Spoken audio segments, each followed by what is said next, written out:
Assalamualaikum warahmatullahi wabarakatuh. Kami dari kelompok 9 yang beranggotakan Karunia. Yang pertama adalah Karunia Agustiani dengan NIM 2110511030002. Yang kedua adalah Ibnu Nazem Ar-Rasyid dengan NIM 21105111009. Lalu berikutnya adalah Ahmad Zikri Salam dengan NIM 21105111019. Dan yang terakhir adalah saya sendiri, yaitu Fahri Muhammad Iksan dengan NIM 21105111037. Pada kesempatan kali ini kami akan mempresentasikan laporan hasil percobaan, yaitu klasifikasi penyakit kanker payudara menggunakan algoritma NavBayes. Untuk latar belakang, pola hidup tidak sehat merupakan salah satu penyebab terjadinya kanker. Dilansir dari liputan6.com, kanker merupakan penyumbang kematian nomor 3 terbanyak di Indonesia setelah penyakit jantung dan stroke. Setiap tahunnya jumlah pengidap penyakit kanker juga semakin bertambah. Merokok dan mengkonsumsi makanan yang tinggi lemak menjadikan penyakit ini semakin meningkat setiap tahunnya. Kanker memiliki beberapa macam varian. Salah satunya adalah kanker payudara. Kanker payudara adalah jenis kanker terbanyak yang diidap oleh kaum hawa. Menurut data Kementerian Kesehatan tahun 2018, sebanyak 41,2 dari 100.000 perempuan terkonfirmasi mengidap kanker payudara, dengan rata-rata kematian 17 per 100.000 penduduk. Tentunya, ini menjadi momok yang menakutkan bagi para kaum hawa. Lalu, tinjauan pustaka. Yang pertama adalah klasifikasi.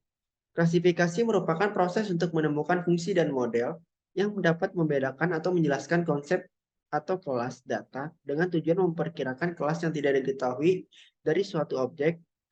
Dalam proses pengklasifikasian, biasa terdapat dua proses yang harus dilakukan, yaitu proses training atau kita akan melatih algoritma. Yang kedua adalah proses testing, di mana kita akan mengetes algoritma sudah berjalan dengan benar atau belum. Lalu selanjutnya adalah metode klasifikasi NavBayes. NavBayes merupakan salah satu metode klasifikasi data pada data mining dengan menggunakan probabilitas dan statistik. Metode Bayes merupakan metode klasifikasi statistik yang biasa digunakan dalam memprediksi probabilitas keanggotaan dari satu kas.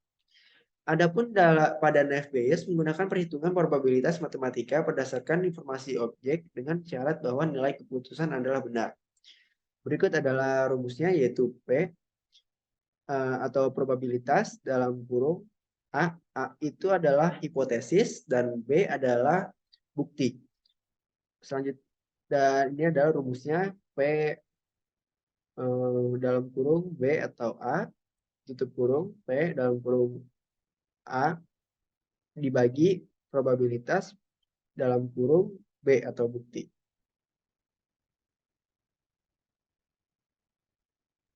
Selanjutnya akan dilanjutkan oleh Ibnu. Baik, yang selanjutnya yaitu kanker. Kanker merupakan sebuah penyakit yang terjadi karena pertumbuhan sel jaringan tubuh yang tidak normal. Sel yang tidak normal tersebut dapat berubah dan menjadi sel-sel kanker. Kemudian menyerang bagian tubuh yang berdampingan atau menyebar ke bagian organ lain. Menurut WHO, kanker terdapat pada urutan kedua sebagai penyebab utama kematian secara global pada tahun 2018. Kanker payudara, kanker prostat, dan kanker paru menjadi jenis kanker dengan persentase kasus baru tertinggi. Radioterapi merupakan salah satu metode pengobatan kanker dan dinilai menjadi salah satu terapi yang efektif pada jenis kanker tertentu. Selanjutnya yaitu kanker payudara. Kanker payudara merupakan tumor ganas yang disebabkan oleh pertumbuhan sel-sel yang tidak normal pada payudara. Penyakit kanker payudara seluruhnya hampir terjadi pada wanita, walaupun pria juga bisa mengalaminya. Selanjutnya, masuk ke bagian metode penelitian. Pada penelitian ini, jenis penelitian yang digunakan yaitu studi literatur. Studi literatur merupakan kegiatan dalam metode pengumpulan data pustaka, membaca dan mencatat, serta mengolah bahan penelitian. Studi literatur merupakan suatu kegiatan yang wajib dalam penelitian. Studi literatur dilakukan oleh setiap peneliti dengan tujuan utama yaitu mencari dasar untuk memperoleh dan membangun landasan teori, kerangka berpikir, dan menentukan hipotesis penelitian. Jenis data yang digunakan adalah jenis data kuantitatif, yaitu merupakan jenis penelitian yang menggunakan banyak angka, mulai dari proses pengumpulan data hingga proses evaluasi data. Data yang diambil merupakan data yang berisikan data yang dikategorikan kanker payudara dan tidak terkena kanker. Data ini diambil dari situs kaggle.com.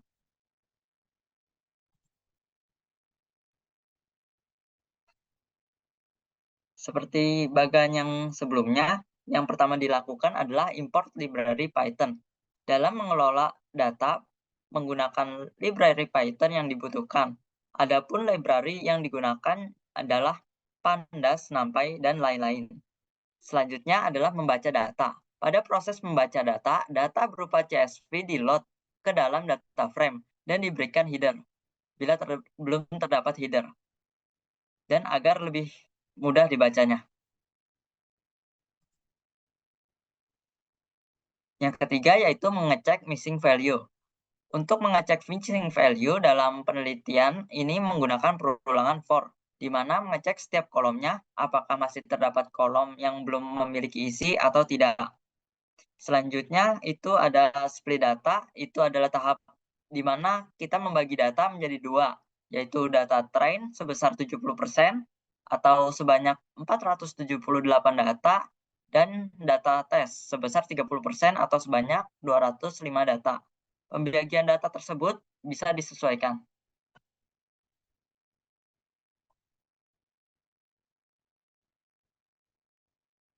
Selanjutnya yaitu modeling data. Pada tahap ini, kita menggunakan algoritma naive Bayes.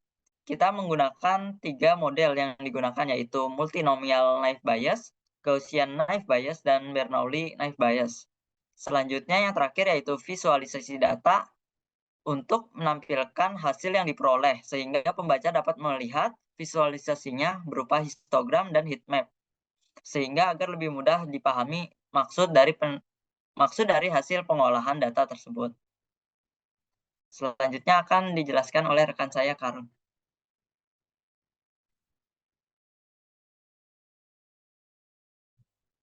Baik, selanjutnya ada hasil dari percobaan yang telah kami lakukan untuk mengklasifikasikan data dari kanker payudara yang telah disebutkan sebelumnya.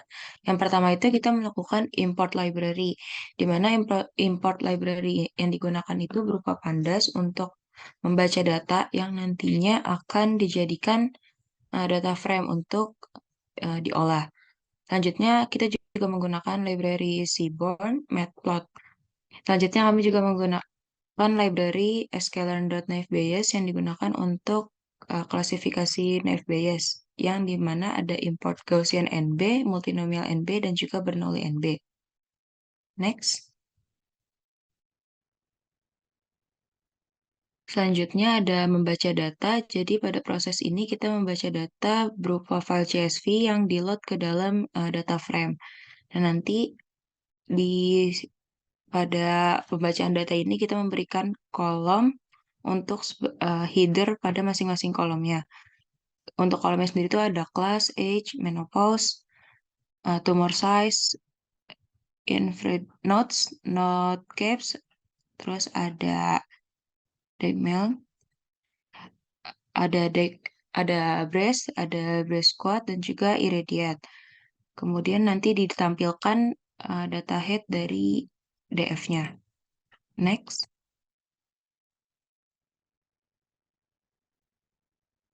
Selanjutnya ada mengecek missing value, yang mana dilakukan perulangan untuk mengecek missing value pada masing-masing kolom.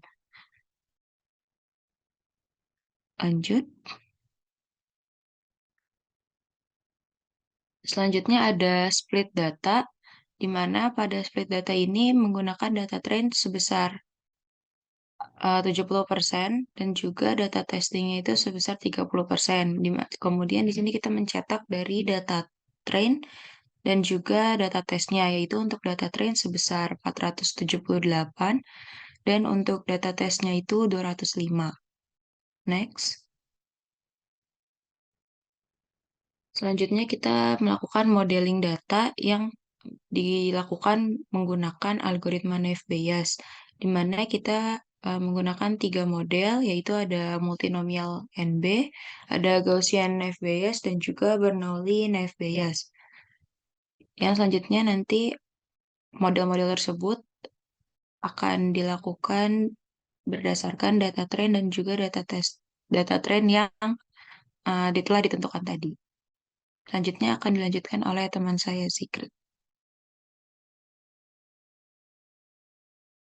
Terima kasih kepada Karun. Yaitu selanjutnya yaitu mencetak laporan klasifikasi. Di sini pada mencetak laporan klasifikasi ini, model klasifikasi tadi kita masukkan dulu ke dalam list, yang mana nanti kita akan melakukan perulangan sehingga menghasilkan outputnya yaitu adalah nama modelnya, lalu akurasinya, lalu errornya, lalu confusion matrixnya. Lalu selanjutnya, next. Selanjutnya yaitu visualisasi data multinomial naive Bayes. Di mana pada gambar kiri ini kita menggunakan histogram, yang mana X labelnya kita kasih nama data asli dan Y labelnya itu prediksi. Sementara yang kanan itu kita menggunakan heat map, di mana pada gambar heat map ini bisa kita lihat X labelnya itu kita kasih nama data asli dan Y labelnya itu kita kasih nama prediksi. Di mana pada gambar ini kalau kita bisa lihat itu dari kiri atas yang 125 itu yaitu true negatifnya, lalu yang kanan atas itu false negatif, sementara yang kiri bawah itu false positif dan kanan bawah itu adalah true positifnya. Lalu next.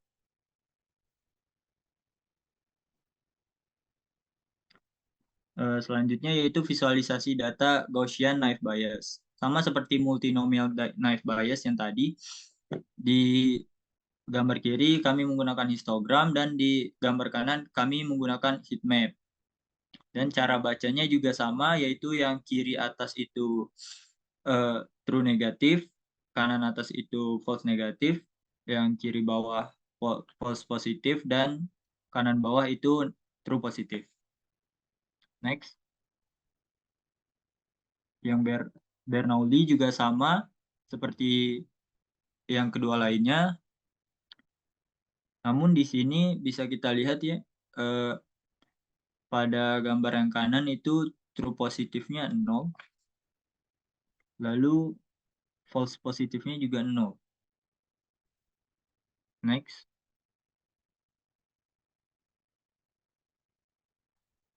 Selanjutnya yaitu kesimpulan. Dari hasil percobaan yang telah dilakukan itu kita dapat menyimpulkan bahwa dalam dataset ini algoritma Gaussian Naive Bayes itu memiliki tingkat akurasi yang lebih tinggi dibanding dua algoritma yang lainnya, yaitu nilai akurasinya sebesar 97,07%. Lalu adapun nilai recall-nya yaitu sebesar 98%, presisinya sebesar 96%, dan F1 score-nya sebesar 97%. So next.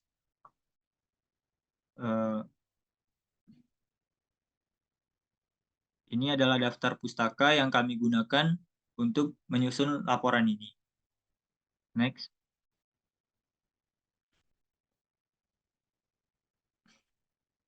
Yep. Terima kasih atas perhatiannya. Kami dari kelompok 9 tutup presentasi ini dengan mengucapkan alhamdulillahirabbil alamin. Wassalamualaikum warahmatullahi wabarakatuh.